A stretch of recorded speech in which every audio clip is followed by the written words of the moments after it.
Hey everyone, welcome back to the coast. It's Amanda from Crystal Coast Originals. Thank you so much for checking out my video. The painting that you're going to see today, I'm going to show you guys the dried results. It's such a cute little painting. It's actually a smaller painting and I don't do a lot of those. I do mainly, size 12 by 24 or higher. But I love this little guy and I think it's so cute. I call it my ballerina painting because it reminds me of ballet slippers and point shoes and ballet tutus, and the movement just kind of reminds me of a fluid movement of a ballerina.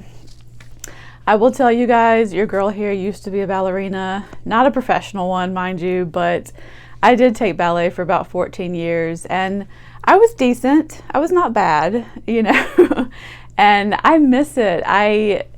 I obviously haven't done it in a very long time, and there's no way that I could do some of the same moves that I did back when I was like 17. But I do still dance. I actually teach Zumba and line dancing. That's a little tidbit of information that you guys probably don't know about me. So I guess once you get bit by the dancing bug, you always have it.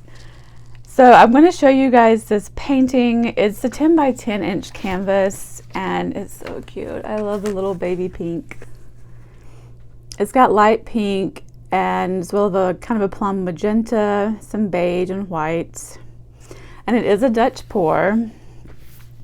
Oh, I just love it. It's so cute and soft.